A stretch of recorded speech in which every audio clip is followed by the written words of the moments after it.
तो 9 मई को रूस अपना विक्ट्री डे मनाएगा। विक्ट्री डे परेड निकलेगी, विनाशकारी हथियारों का प्रदर्शन करेगा, जो कि हर साल रूस करता है और यही दिखाता है कि विश्व के सबसे ताकतवर आदमी के तौर पर पूरे विश्व को देख लेना चाहिए कि पुतिन ही है। घातक थर्मो न्यूक्लियर मिसाइलों का प्रदर्शन वो करेगा। डूम्सडे प्लान भी एयर पास्ट का हिस्सा होता है।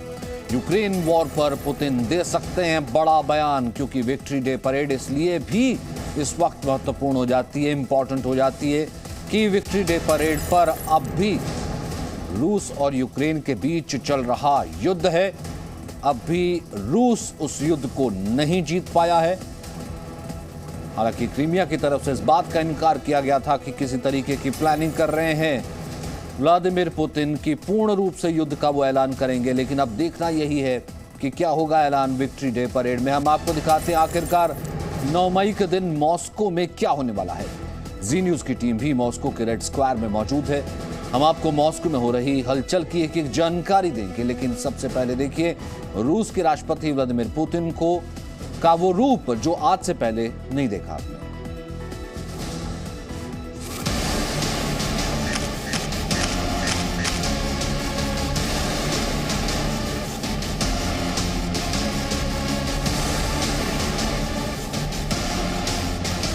Предал суду тех, кто совершил многочисленные кровавые преступления против мирных жителей, в том числе и граждан Российской Федерации.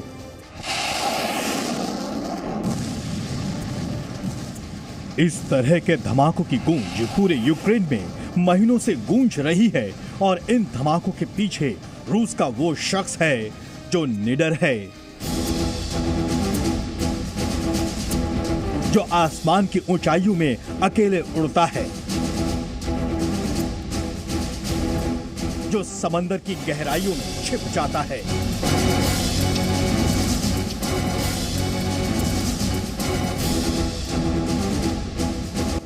जो जूडो में ब्लैक बेल्ट चैंपियन है,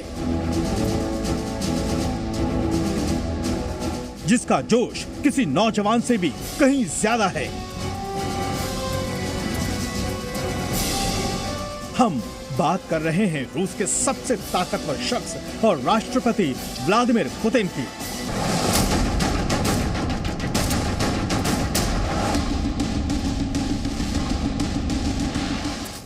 उनहत्तर साल के पुतिन के बारे में आप जान लीजिए कि वो भले ही सीनियर सिटीजन हों, लेकिन उनका अंदाज दुनिया के किसी भी ताकतवर नेता से बिल्कुल जुदा है। केजीबी के कभी सीक्रेट एजेंट रहे व्लादिमीर पुतिन 22 साल से रूस की कमान संभाले हुए हैं। आप जानकर हैरान रह जाएंगे कि जंगल में वो बाघ का सामना करने से भी नहीं डरते। ट्रैंक्विलाइजर बंदूक से गोली दागकर उसे खुद ही काबू में कर लेते हैं। साल 2008 की ये तस्वीरें उसका सबूत हैं। साफ है पुतिन का जंगल की सफारी और वाइल्ड लाइफ से गहरा नाता है। आप पुतिन को घुड़सवारी के साथ साथ मछलियां पकड़ते हुए भी देख सकते हैं। व्हेल जैसी बड़ी मछलियों को काबू करने में भी उन्हें महारत हासिल है।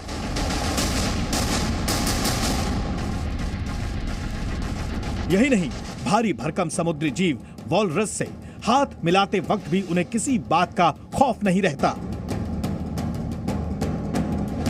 वॉलरस आसानी से काबू आने वाला जीव नहीं है। पिंजरे से बाहर तेजी से आता ये बाघ अपनी आजादी पाकर खुश है।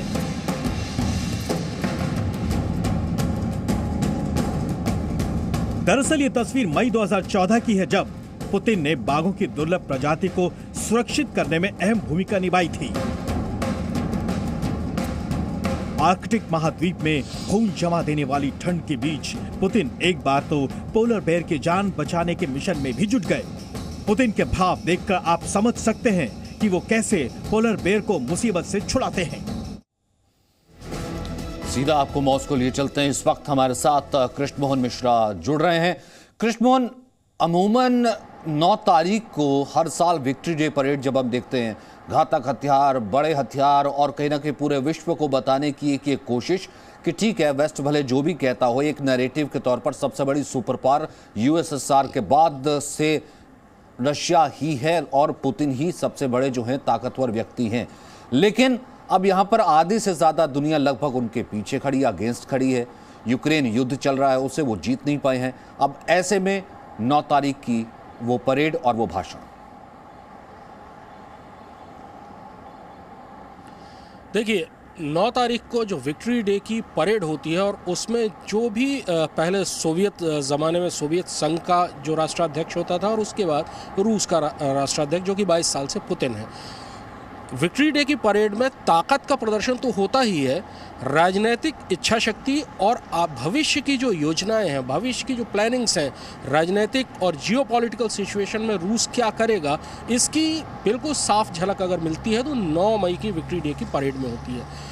पिछले साल की भी विक्ट्री डे की परेड में पुतिन ने यूरोप को चेताया था न्यू नात्सिज्म के खिलाफ कि यूरोप में बहुत सारी जगहों में न्यू नात्सिज्म उभर रहा है, नौ नाजी शक्तियां उभर रही हैं और उनको उन्होंने चेतावनी भी दी थी। 24 फरवरी को जब यूक्रेन पर हमला शुरू किया पुतिन ने, उस वक्त भी उन्होंने यही कहा था कि नाजीवादी शक्तियों ने यूक्रेन में ताकत हासिल कर ली है और उनको हटाने के लिए, उनकी ताकत कमज़ोर करने के लिए ये एक सैनिक कार्रवाई की जा रही है यूक्रेन के खिलाफ। 9 मई को क्या होगा, पूरी दुनिया इस बारे में जानना चाहती है। दरअसल जो भी वेस्टर्न मीडिया है, पश्चिमी मीडिया, वो बार बार ये बात कह रहा है कि 9 मई को पुतिन ऑल आउट वॉर की, पूर्ण युद्ध की घोषणा करेंगे। हालांकि क्रेमलिन के प्रवक्ता ने बहुत सख्ती से इस बात का खंडन किया है और इस चीज़ को बेवकूफ़ी और बचकाना बात बताया है। लेकिन सवाल यह है कि 9 मई को पुतिन कहेंगे क्या। पूरी दुनिया, मैं इस वक्त मॉस्को में हूँ, चप्पे चप्पे पर सुरक्षा है, बहुत ज़्यादा सुरक्षा व्यवस्था की गई है। बहुत कम लोगों को रिपोर्टर के तौर पर विक्ट्री डे की परेड देखने का मौका मिलेगा और उनके क्रेडेंशियल्स बहुत ध्यान से चेक किए गए हैं। यहाँ जो पूरी दुनिया की अलग अलग समाचार एजेंसियों के ब्यूरो चीफ्स हैं जो यहाँ लंबे समय से रह रहे हैं, उनमें से भी बहुत सारे लोगों को इस बार एक्रेडिटेशन देने से मना कर दिया गया है। सुरक्षा का आलम यह है कि मैं इस वक्त जहाँ खड़ा हूँ वो जगह क्रेमलिन से करीब 1.5 किलोमीटर दूर है और यहाँ भी हर जगह पुलिस की सिक्योरिटी है। आप इसका अंदाज़ा ऐसे लगा सकते हैं कि जैसे 26 जनवरी या 15 अगस्त से पहले हर जगह रैंडम तरीके से चेकिंग की जाती है, हर गाड़ी को रोका जाता है, उसी तरह से यहाँ चौराहे पर पुलिस तैनात है जो कि बीच बीच में गाड़ियों को रैंडम तरीके से पिक करती है, उनको रोकती है और उनके कागजात चेक करती है, गाड़ी चेक करती है। सुरक्षा का ये आलम है क्योंकि जो उत्सुकता है, जो आशंका है वो वाकई है, पश्चिमी मीडिया में भी है और पश्चिमी मीडिया के अलावा पूरी दुनिया इस समय शायद कल सुबह 10 बजे रूसी समय के हिसाब से, हिंदुस्तानी समय के हिसाब से तकरीबन 11:30 बजे के करीब जब ये विक्ट्री डे की परेड शुरू होगी और उसके बाद जब पुतिन का भाषण होगा तो हर आदमी पूरी दुनिया में उसकी तरफ देख रहा होगा कि आखिरकार पुतिन कहने क्या वाले हैं। क्या वो इस चीज़ की घोषणा करेंगे कि यूक्रेन के खिलाफ सैनिक कार्रवाई ख़त्म हो गई है, क्योंकि जो ईस्टर्न यूक्रेन का इलाका था, लुहांस्क पीपल्स रिपब्लिक और डोनेट्स्क पीपल्स रिपब्लिक, उनको अलग राष्ट्र की मान्यता दे दी है रूस ने और वहाँ पर अब रूसी कब्जा है। ये एक सबसे बड़ी मांग थी क्योंकि ईस्टर्न यूरोप में रूसी मूल के लोग रहते हैं और जिनके ऊपर यूक्रेनी सेना कई सालों से हमले कर रही थी, अत्याचार कर रही थी। जाहिर सी बात है, लुहांस्क और डोनेट्स्क दोनों जो है, अगर हम देखते हैं, भले आरटी की हम खबरें देखें, रशियन मीडिया की खबरें देखें, उसमें भी जो है एक अलग गणराज्य की तरह ही उन्हें दिखाया जा रहा है। अब देखना ये होगा कि पूरे विश्व को क्या बताते हैं, कैसा शासक जो कि युद्ध के मैदान में उतरा तो है लेकिन अब तक उसे हासिल क्या हुआ है। अब हम आपको दिखाते हैं कि 9 मई को मॉस्को में होने क्या वाला है।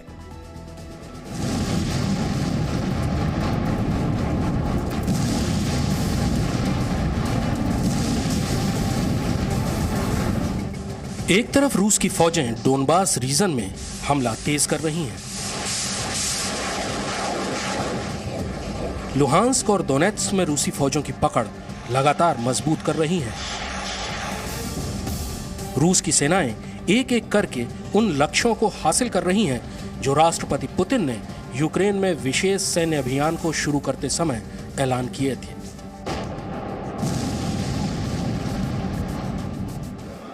दूसरी तरफ मॉस्को में रूस विक्ट्री डे की तैयारियों में जुटा है।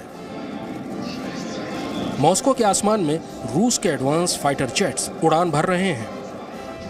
जो जेड का निशान आपने यूक्रेन में ऑपरेशन कर रहे रूसी सेना के टैंकों और सैन्य वाहनों पर बना देखा, वो मॉस्को के आसमान में रूसी फाइटर जेट अपनी उड़ान से बना रहे हैं। इस बीच दुनिया इस खौफ में है कि आखिरकार 9 मई यानी रूस की सबसे बड़ी विजय के दिन राष्ट्रपति पुतिन कौन सा बड़ा धमाका करने वाले हैं। और जी न्यूज उसी मॉस्को से आपको 9 मई से जुड़ी एक एक जानकारी देने के लिए मौजूद है। रूस इस दिन क्या करने वाला है, पुतिन इस दिन क्या कहने वाले हैं, दुनिया पर इसका क्या असर पड़ सकता है।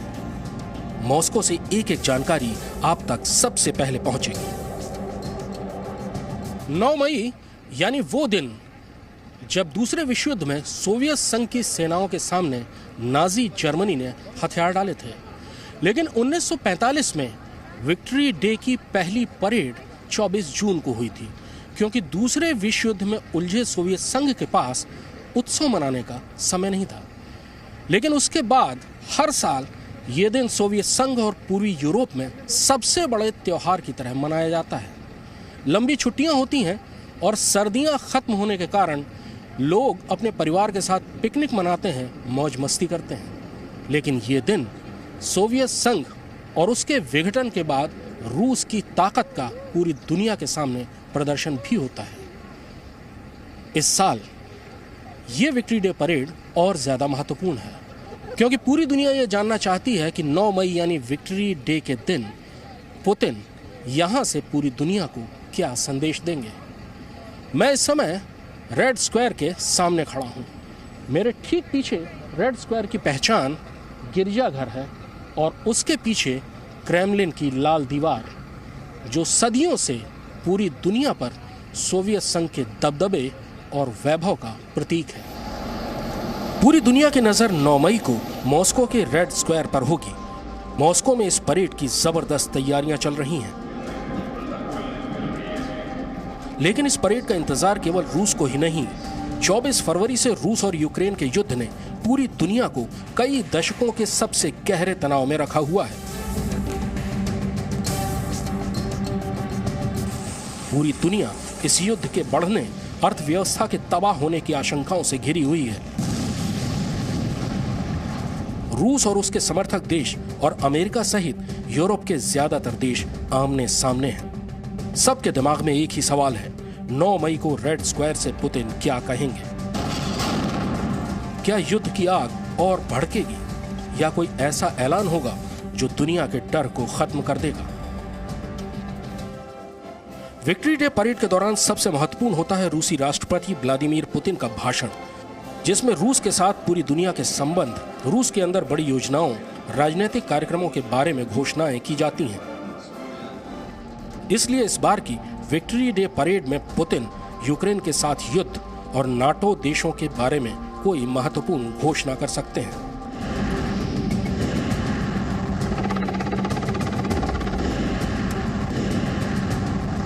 रूस ने यूक्रेन के पूर्वी हिस्सों में 2 स्वतंत्र देश, लुहांस्क पीपल्स रिपब्लिक और डोनेट्स्क पीपल्स रिपब्लिक बना दिए हैं। तो क्या पुतिन जो चाहते थे वो पूरी तौर पर हो चुका है और पुतिन 9 मई को यूक्रेन के खिलाफ रूसी सैनिक कार्रवाई रोकने की घोषणा कर सकते हैं? कुछ विशेषज्ञों का मानना है कि ऐसा हो सकता है। तो क्या इस बार विक्ट्री डे परेड को पुतिन रूसी जनता की नाजीवाद के ऊपर एक और विजय की तरह पेश करेंगे, या वो रूस पर लगे प्रतिबंधों को बेअसर करने के लिए किसी नए कदम की घोषणा करेंगे, या वो रूस के खिलाफ गढ़े जा रहे पूंजीवाद और नाजीवाद के षड्यंत्रों का मुकाबला करने के किसी कदम के बारे में बताएंगे।